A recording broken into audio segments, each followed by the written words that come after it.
Memories are precious. Memories are what make us who we are, things that we recall in times of either great elation or times of sadness. They are clearly important to us as human beings. They are what connect us to the people that we love and cherish. Imagine if all that were to be erased at the start of each and every week. People you grew close to would be removed from your thoughts, and you would have a blank canvas all over again. It sounds horrifying, but that is what poor Kaori Fujimiya, the main character of One Week Friends, has to go through. Thankfully, she is not alone. Kaori Fujimiya is a lonely girl, someone with no friends around her to talk to or hang out with. This isn't because she's a nasty person, she's the opposite of that. She has no friends because she chooses not to get involved and have either herself or others be hurt because of her condition. That being that every Monday morning, she forgets short-term relationships or memories that she had formed, and anyone she had recently come into contact with and had a good memory associated with them would be erased from her mind. Quite literally. When a boy named Yuki enters the scene, he is captivated by Kaori and wishes to be friends with her, but she has rebuffed him once before. Nevertheless, he keeps trying, and eventually starts to make an impact when he starts a traditional lunchtime meeting up on the school roof where it's just the two of them. At first, Kaori is reluctant, but she is soon thrust into the excitement of forming new friendships. However, she is soon reminded of her impending memory wipe, and begins to close down again in fear of hurting both Yuki and herself. The next time the pair meet, she is cold and distant.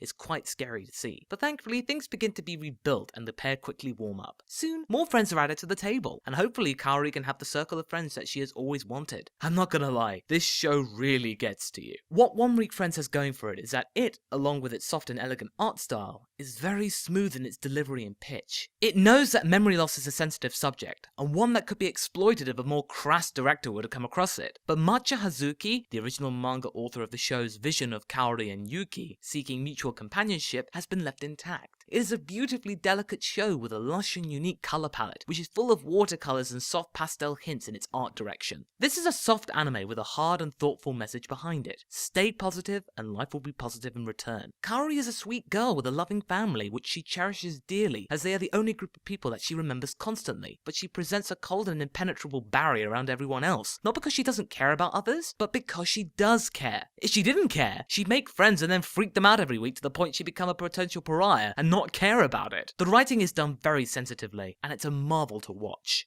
Yuki is a good kid too. His attraction to Kaori is mainly platonic, and is exhibited in a very plausible manner. When we first see him try and befriend Kaori, it is him declaring his desire to be friends, not to go out on a date or have her be his girlfriend. He has a simple wish to be her friend, and include her in school life. His intentions are quite selfless. To see him when Kaori doesn't recognize him at the end of the first episode was a really powerful narrative twist. Even though you saw it coming, you wouldn't have expected it to be done so cruelly. That's why I love the writing. It's not afraid to be cold and tug at the heartstrings of those watching, and yet it will reward you with moments of pure and touching joy. I once again have to commend Yuki for his selfless nature. He not only wishes to befriend Kaori, but also introduces other people to her as well, ensuring she has a circle of friends, and is not just reliant on Yuki for social satisfaction. He could have easily kept her for himself and indulged in her vulnerability and manipulate her by claiming something she can't remember and exploit her trust in him. But he doesn't do that, which is such a relief. You might be quick to notice that the pacing is a little on the slow side. Fans of quick draw storylines and rambunctious characters might be frustrated at the melodic trundling of One Week Friends and its plot, but it has to be like that in order to do the subject matter justice. You can't blaze through the story a mile a minute, yet miss out on key nuances and subtle hints of the growing bond between Yuki and Kaori. His idea to use a diary to help her remember things is a stroke of genius and done to help her, even though he realizes its use is to keep him in her mind, which is a little selfish I suppose, but he apologizes for it, which only makes Kaori closer to him. It's also sweet and tender, punctured with a feeling of foreboding and bitter pain that is soon to befall upon them at any moment. One Week Friends is one of those shows which makes me proud to be an anime fan. It's an example of how the medium can tackle a serious issue like mental trauma and turn it into a tale which is laced with positivity and love. Brainspace has produced an animated gem along with Matcha Hazuki's brilliant premise. It might not be as action-packed or filled with gut-busting comedy to satisfy most slice of life fans, but it's a touching and pragmatic story. It marks what true friendship really is. Stand by your friend and help them through their woes. Be there for them in their darkest hour